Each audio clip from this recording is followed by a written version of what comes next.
గతంలో చూసాం అన్న నందమూరి తారక రామారావు గారు ఈ పెన్షన్ విధానానికి శ్రీకారం చుట్టింది ఎన్టీ రామారావు గారు. ఆ రోజు 75 రూపాయలతో స్టార్ట్ అయినటువంటి పెన్షన్ తర్వాత అనేక ప్రభుత్వాలు వచ్చిన 2014-19లో చంద్రబాబు నాయుడు గారు అప్పటికి 200 ఉన్నటువంటి పెన్షన్ ని 2000 రూపాయలు చేయడం జరిగింది. 2000 రూపాయల పెన్షన్ ని 3000 చేస్తానని చెప్పి జగన్మోహన్ రెడ్డి గారు ఎన్నికల్లో గెలిచిన తర్వాత మాట తప్పి నేను దశల వారీగా పెంచుతానని చెప్పి మాట తప్పినటువంటి వ్యక్తి జగన్మోహన్ రెడ్డి. ఇవాళ మాటకి కట్టుబడి ప్రభుత్వం జూన్లో ఏర్పాటైన ఏప్రిల్ మే నెల కూడా కలిపి జూలై 1వ తారీఖున 1000 రూపాయల గ్యాప్ ను కూడా కలిపి 3000 ప్లస్ 4000 7000 రూపాయలు ఇచ్చినటువంటి ఘనత.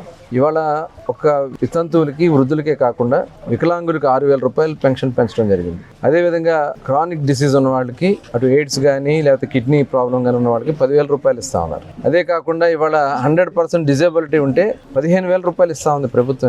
ఇవాళ భారతదేశంలో ఎక్కువ మందికి పెన్షన్లు ఇస్తుంది, ఎక్కువ 4,000 రూపాయలు ఇస్తున్నటువంటి పెన్షన్ ఇస్తున్నటువంటి ప్రభుత్వాలు దరిదాపుల్లో ఎక్కడ కూడా లేవు.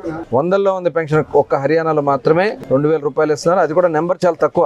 ఇవాళ ఇంత పెద్ద ఎత్తున ఇస్తూ దాదాపు 33,000 కోట్ల రూపాయలు ప్రతి నెల పెన్షన్దారులకు ఇస్తున్నటువంటి సంవత్సరానికి 33,000 కోట్ల రూపాయలు ఇస్తున్నటువంటి ప్రభుత్వం కూటమి ప్రభుత్వాన్ని మరొకసారి తెలియజేసుకుంటూ ప్రజలు కూడా అర్థం చేసుకోవాలి. కష్టాల్లో ఇబ్బందులు ఉన్నా ఒక్కొక్కటి అమలు చేసుకుంటూ వస్తా ఉన్నాం. వాళ్ళ అన్న క్యాంటీన్లు పెట్టాం. ఇవాళ రైతులకి మరి వాళ్ళకు కూడా డబ్బులు ఇస్తూ మరి ఈరోజు గ్యాస్ సిలిండర్ కూడా మరి ఇచ్చినటువంటి సూపర్ 6లో భాగంగా గ్యాస్ సిలిండర్లు ప్రతి ఇంటికి 3 సిలిండర్లు ఇస్తాం కూడా జరుగుతుంది. మరి ప్రజలు కూడా అర్థం చేసుకుని ఇన్ని కష్టాల ఇబ్బంది ఉన్నా మరి ప్రజలకు సపోర్ట్గా ఉన్నటువంటి ప్రభుత్వానికి అండగా ఉండాలని చెప్పి కోరుతాం.